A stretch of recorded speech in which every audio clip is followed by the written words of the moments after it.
મોટા થયા પછી ત્યારે પીપલાદને એમ થયું કે હવે મારે કોઈ ભગવાનનું અનુષ્ઠાન કરવું છે. ખૂબ જ એને પીપલાદે અનુષ્ઠાન આદિ કર્મ કર્યા છે. મોટા થયા પછી અનરણ્ય એવા પ્રદેશની અંદર ગયા છે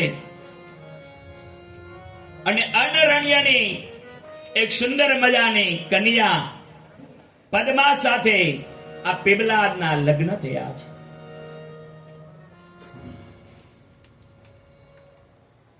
આ બધી ક્રિયાઓ જોતા ભગવાન મહાદેવે એમને વરદાન આપ્યું છે.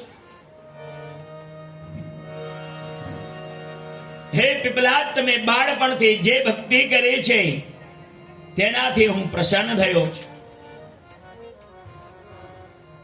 ત્યારે પીપલાદે કહ્યું, જો ભગવાન તમારે મને વરદાન આપવું હોય તો હું માગું એ તમે આપો. ભગવાન કે હા, તમે કહેશો એ વરદાન હું આપીશ. કે મારો જન્મ થયો ને મારા પિતા ન રહ્યા, મારી માતા મને ન રહી.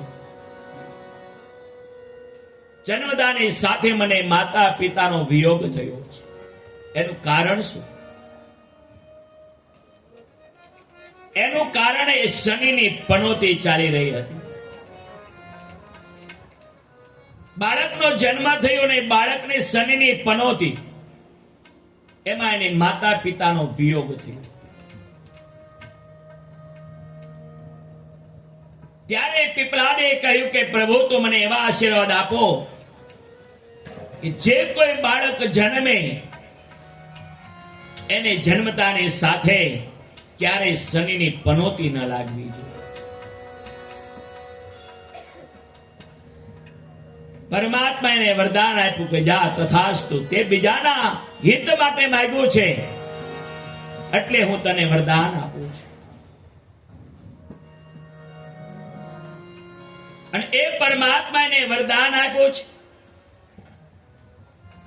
કે જાઓ, બાળપણ હશે ત્યાં સુધી બાળકને કોઈ ગ્રહ નડશે અને શનિ મહારાજની જ્યારે કોઈને પીડાઓ થાય ને ત્યારે એને પોતાને બધી ખબર પડી. પણ પોતે જો જીવનની અંદર કર્મ કર્યા હોય સારા, તો ભગવાન કોઈને નડતા નથી, પિતૃ કોઈને નડતા નથી. પણ જ્યારે આપણા કર્મ એવા થાય ને એટલે આપણે બધું કર્મ એનું કરવું પડે. ક્યારે આપણે આપણા મા બાપ માટે કાંઈ દાન પુણ્ય ન કર્યા હોય, બ્રાહ્મણોને જમાડ્યા ન હોય, જમાડીને બ્રાહ્મણોને વસ્ત્રદાન ન કર્યા હોય, દાન દક્ષિણા ન કર્યા હોય, પિતૃને પ્રસન્ન કરવા માટેના પ્રયોજનો છે. એટલે કે બ્રહ્મભોજ, બ્રાહ્મણોને સારી રીતે જમાડી વસ્ત્રદાન દાન દક્ષિણા આપી. અને એ બ્રાહ્મણ જ્યારે તૃપ્ત થાય એટલે પિતૃના આશીર્વાદ મળે છે. એમાં પીપલાદે ભગવાન પાસે આશીર્વાદ માંગ્યા કે બાળપણમાં કોઈ બાળકને શનિની પીડા ક્યારેય ન રહેવી જોઈએ. ભગવાન, મારું તો જે થયું ભલે મને માતા પિતાનું સુખ નહીં, પણ હવે હું એવું માંગુ છું કે જેનાથી કોઈ બાળક નાનપણમાં કોઈના મા બાપ મરશો નહીં. કોની પાસે લાડ લડવું, કોણ એને પ્રેમ કરે, કોણ એને ભાવથી રમાડે, ખવડાવે, પીવડાવે. માટે ભગવાન મને એ વરદાન આપે. એટલે એ શનિ મહારાજ જે છે, શનિ અને યમરાજા બંને ભાઈઓ છે. કર્મ જે કાંઈ પૃથ્વી ઉપર આપણે મનુષ્ય તરીકે કર્યું છે ત્યારે જીવનમાં 3 પનોતી, એક બાળપણમાં, યુવાની અને ઘડપણમાં 3 પનોતી આવે છે. પણ આ પીપલાદ ઋષિએ જ્યારે ભગવાન પાસે વરદાન માંગ્યું એટલે બાળપણમાં એને પનોતી જતી રહી, ખબર ન પડી.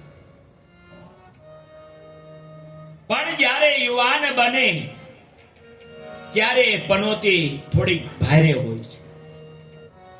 કારણ કે ત્યારે યુવાની હોય ને કડક, કે હું જ છું ને હું જ કાંઈ કરી શકું, એ ભગવાન ત્યારે ગર્વ ઉતારવા માટે એ 7.5 પનોતી આપે છે.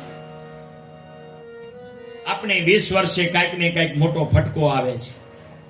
20 વર્ષ પહેલા ધરતીકંપ થયો હતો, એની પહેલા પ્લેગ આવ્યો હતો, અને આ 20 વર્ષે પાછો મહામારી કોરોના આવ્યો. નકર આપણે કોઈને હાથમાં નહીં રહે કે મારી પાસે પૈસા છે ને હું આમ છું ને આમ છું ને. ભાઈ બધું પડ્યું રહેશે, પૈસા તારા. એટલે આપણે થોડુંક ભગવાન આપણે થોડુંક એવું કરે ને કે માણસ થોડોક નીચો રહે, આમ ઊંચા ઉડવા ના મને. કારણ કે સંપત્તિ તો કીધું કે હાથનો મેલ છે, જેમ આવે એમ જતા એને વાર નથી લાગતી.